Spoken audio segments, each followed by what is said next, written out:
Kebijakan anti plastik sudah tidak asing lagi di telinga kita. Di Indonesia sendiri, diketahui sudah ada 39 kota madya dan 59 kabupaten yang melarang penggunaan kantong plastik. Selain itu, ada pula peraturan daerah di tingkat provinsi yang berlaku di 3 provinsi di Indonesia, seperti DKI Jakarta, Riau, dan Bali.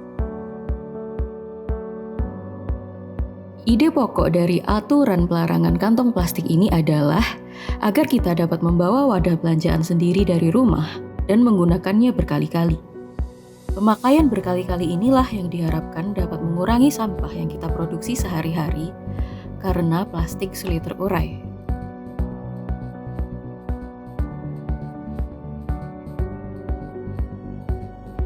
Namun, apakah solusi ini efektif untuk menanggulangi menumpuknya sampah plastik dan untuk keberlangsungan hidup manusia?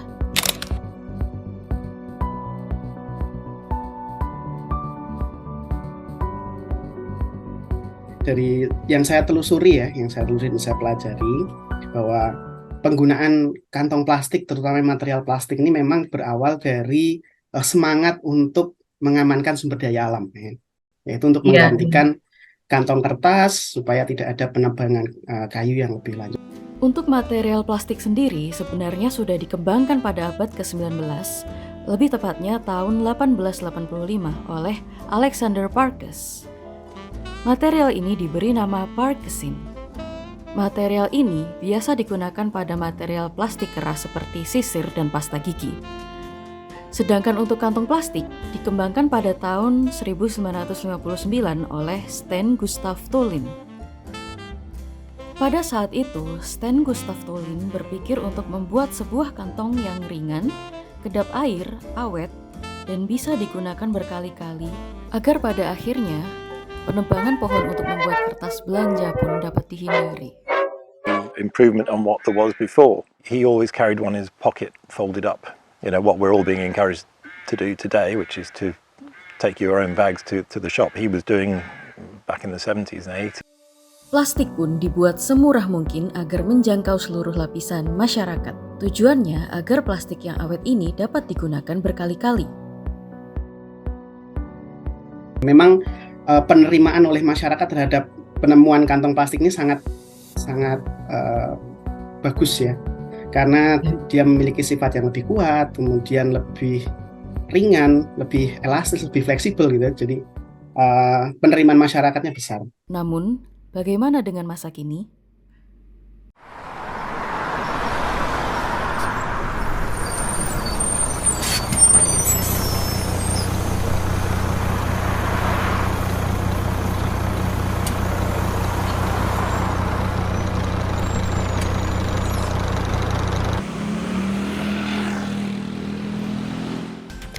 Juni diperingati sebagai Hari Lingkungan Hidup Sedunia.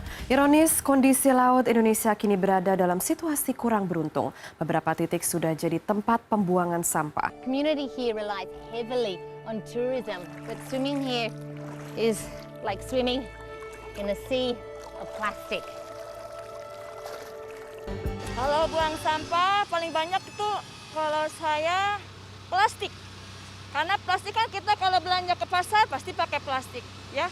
Mau belanja ikan pakai plastik, belanja tempe pakai plastik. Jadi plastik satu plastik pasti banyak. Yang diambil sama Pak Heru nih apa aja biasanya sampah-sampahnya Pak?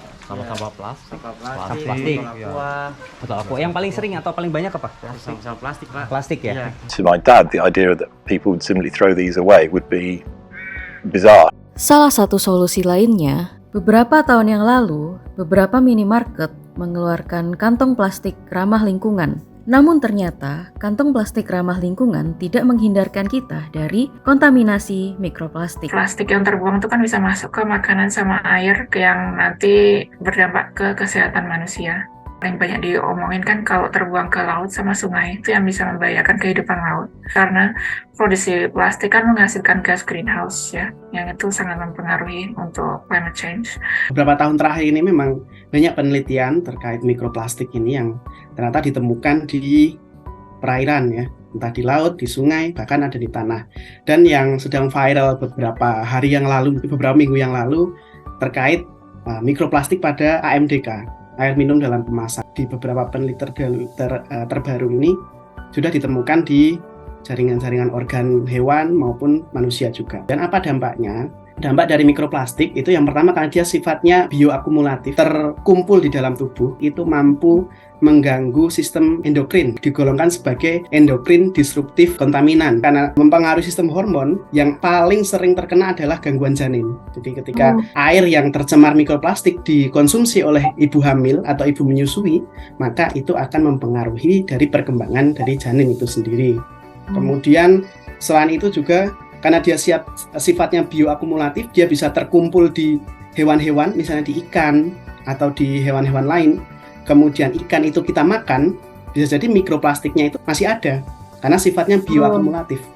Dia terkumpul di dalam tubuh gitu. Jadi ketika itu sudah tersebar di mana-mana, akan ada suatu saat nanti kalau misalnya permasalahan ini tidak segera diselesaikan, ya kita mau makan apapun, minum apapun tidak bebas dari mikroplastik.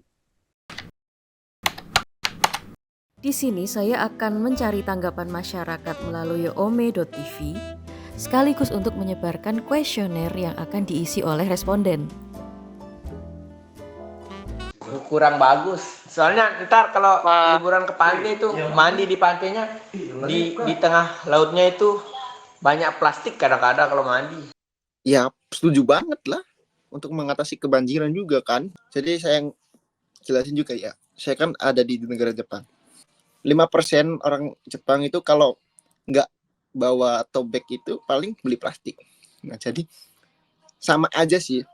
Ada plastik yang dari kemasan merek kan ada. Nah itu juga harus dicegah. Susah juga. Harusnya sih larang aja gitu baiknya. Soalnya memang kantong plastik ini kan saya kan berlayar Mbak ya.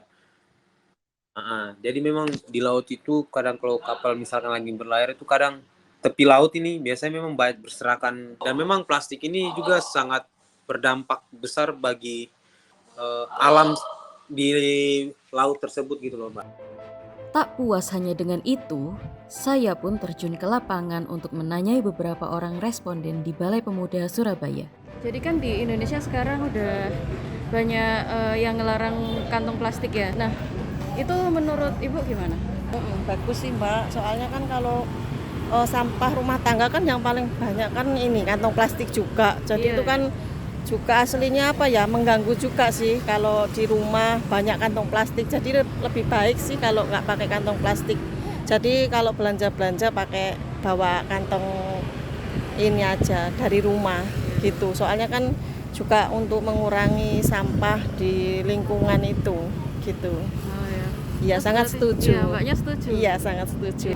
Mengurangi kayak ini aja sih, kayak polusi aja sih. Memang ya kadang-kadang nggak susah kalau nggak ada kantong plastik ya. Cuman ya mungkin better lah gitu. Iya. Jadi Ibunya setuju? Iya, setuju aja. Di Indonesia itu udah banyak pelarangan kantong plastik ya di supermarket, swalayan segala macam. Kalau Masnya sendiri itu setuju atau enggak? Ya setuju Mbak. Kan soalnya biar lebih bersih, lebih hijau, sama nggak menyebabkan penyakit itulah. Maksudnya kan kalau sampahnya plastiknya kebanyakan kan polusi, iya gitu. Polusi sampah. Iya. Bisa mengurangi itulah. Tidak setuju dulu baru tanggapannya gimana? Kalau saya sih setuju banget ya. Soalnya emang sampah itu kan ya menimbulkan banyak kerugian gitu loh Mbak. Emang dari kayak dampaknya itu udah ada di lingkungan sekitar saya juga sudah ada. Jadi kalau semuanya di swalayan pakai kayak seperti itu, apalagi kayak kalau bawa sendiri yang dari rumah kayak tempat kantong-kantong kayak gitu, itu menurut saya lebih efektif sih buat mengurangi sampah plastiknya. Oke, jadi Mbaknya setuju ya? Yes, I totally agree. I really support this idea. I personally also because I work for the embassy. And we also cooperate with some environmental agencies. So I see it's extremely important to take some steps to the healthier environment. So banning the plastic bags is definitely a good start. So I totally support it. Yeah.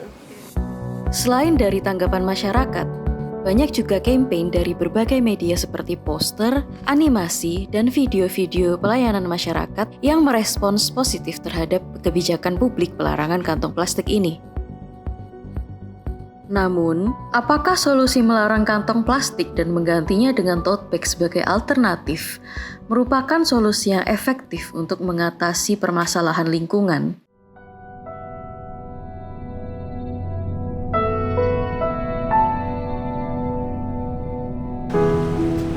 Pernah ada sampah tas belanja nggak? Yang model apa? Tote bag kayak gini, kayak gitu. Sering, Pak. Oh, kalau sampah terbelanja tuh ya ada sih. Dari Indomaret, kayak tempat-tempat gitu ada. Dari survei yang dilakukan secara merata ke seluruh wilayah Indonesia dengan sampling sebanyak 0,005 per myriad dari jumlah penduduk di setiap provinsi di Indonesia, telah terkumpul 153 responden yang mewakili masyarakat Indonesia.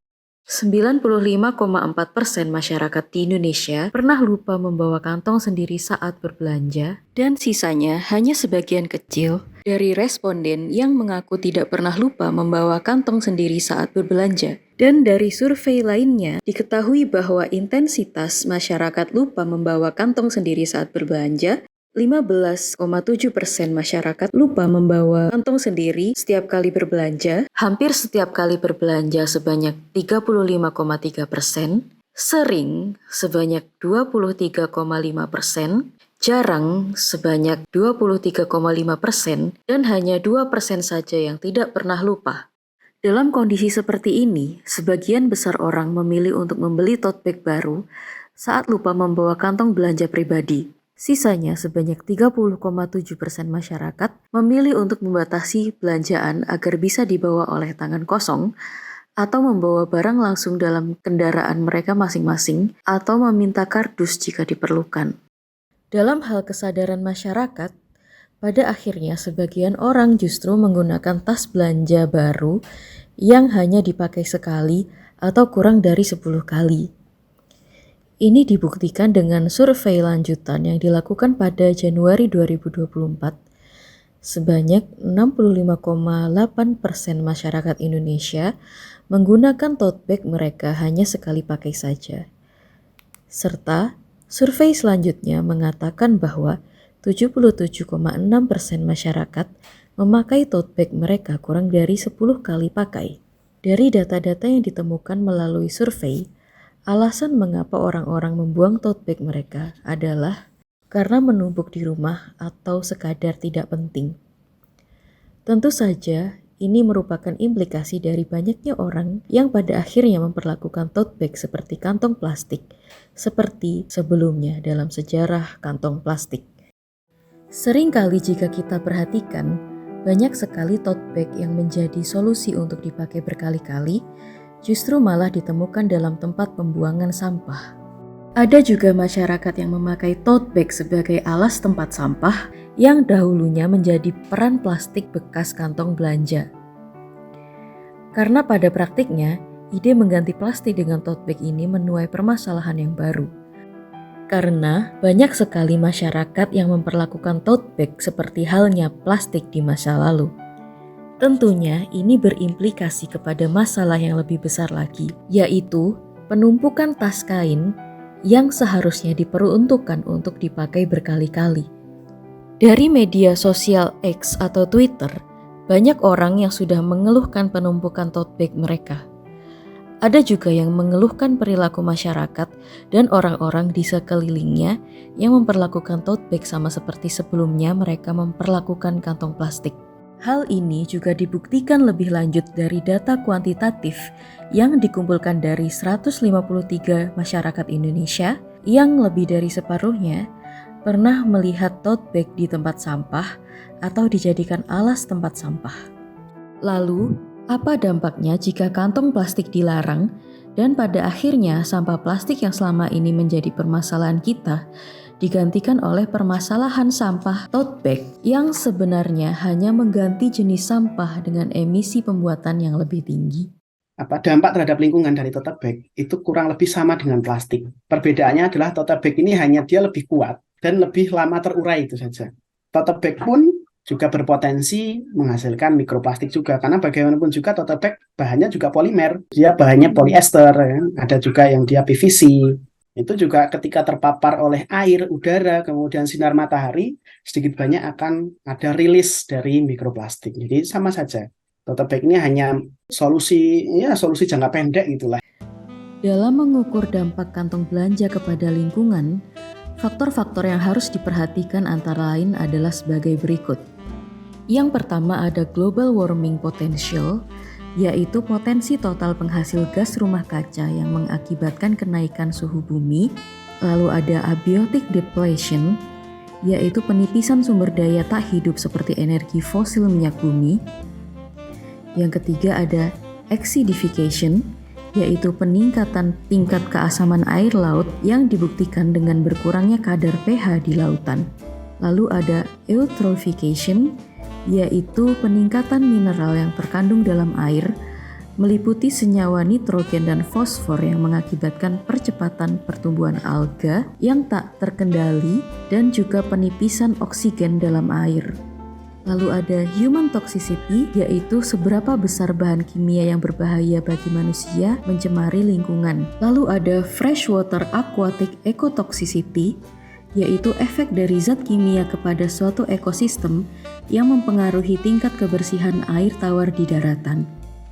Marine aquatic ecotoxicity, efek dari zat kimia kepada suatu ekosistem yang mempengaruhi tingkat kebersihan air laut dan biota laut di dalamnya.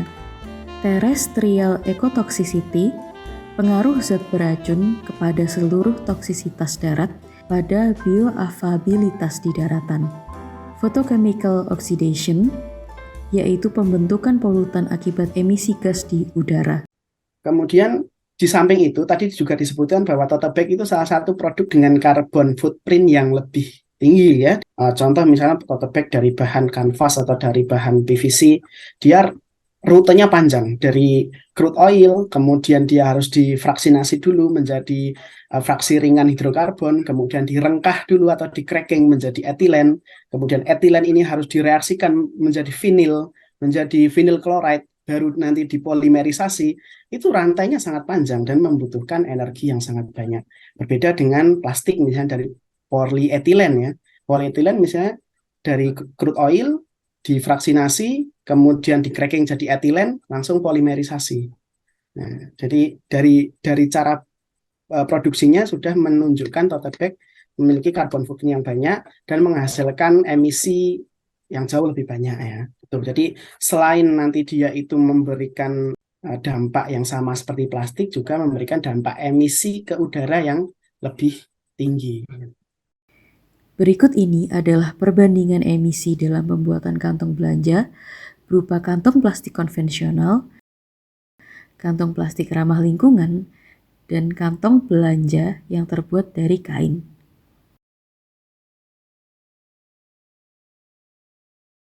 Pertama harus pemerintah itu membuat fasilitasnya dulu. Membuat fasilitas, membangun unit recycle sampah. Selain melakukan edukasi, juga kalau bisa membeli sampah dari masyarakat. Yang namanya manusia itu, kita kan kalau misalnya memaksa kesadaran manusia kan nggak bisa. Kita tidak bisa mengatur kepala orang ya. Mereka punya pemikiran masing-masing. Tapi yang namanya manusia itu sifatnya kalau nggak homo economicus, ya homo socialis ya kan. Kita manfaatkan homo economicusnya. Ketika sesuatu itu punya manfaat atau punya benefit kepada individu tersebut, dia pasti ingin mengupayakan. Pemerintah bisa membeli sampah plastik gitu misalnya. Dengan syarat sampah plastiknya itu misalnya sudah dipisahkan dari yang organik. Mungkin dengan cara seperti itu, diiming-imingi dengan uang, masyarakat mau bergerak ya. Mereka mau mulai, sekarang kan sampah udah dibayar, daripada dibuang nggak jadi apa-apa, bisa dipilah-pilah, kemudian dijual. Bisa memanfaatkan bank sampah untuk sebagai pengepulnya, nanti dibawa ke unit fasilitas pengolahan. Oh ya, sama mungkin tambahan yang tadi, kalau orang kan tergerak secara ekonomi ya. Kalau di Korea itu masyarakatnya tuh sadar tentang pemilahan sampah recyclable tuh dari punishment, kayak karena di sini CCTV kan di mana-mana gitu ya. Jadi kalau misalnya kita kan di sini buang sampah rumah tangga tuh benar-benar terpilah banget ya, kayak ada plastik, kertas, sampah yang bisa dibakar. Itu kalau misalnya kita salah naruh itu tuh bisa kerekam CCTV itu beneran didenda, dendanya lumayan gede gitu. Pelarangan kantong plastik dan menggantinya dengan tote bag merupakan solusi yang sudah diterapkan di Indonesia dan berbagai belahan dunia lainnya. Namun, jika kita melihat sejarahnya, baik kantong plastik dan tote bag sama-sama memiliki tujuan untuk penyelamatan lingkungan dengan dibuat awet untuk digunakan berkali-kali. Akan tetapi, jika kita hanya mengandalkan perilaku masyarakat dan hanya mengganti barang yang akan digunakan oleh masyarakat, maka itu hanya akan mengganti jenis sampah yang akan menumpuk di masa depan. Jika ini terus-menerus terjadi, bukan tidak mungkin tote bag yang selama ini dikampanyekan sebagai penyelamat lingkungan, suatu saat nanti juga akan di-ban, lalu permasalahan lingkungan pun tidak akan selesai. Namun, hal ini bukanlah hal yang mustahil jika ada peran serta pemerintah untuk memberikan kebijakan yang efektif untuk menanggulangi permasalahan sampah dengan belajar dari negara-negara maju yang sudah berhasil menanggulangi permasalahan sampah. Mungkin langkah awalnya bisa dengan mempromosikan bank sampah yang sudah tersedia dan mempermudah aksesnya ke semua orang.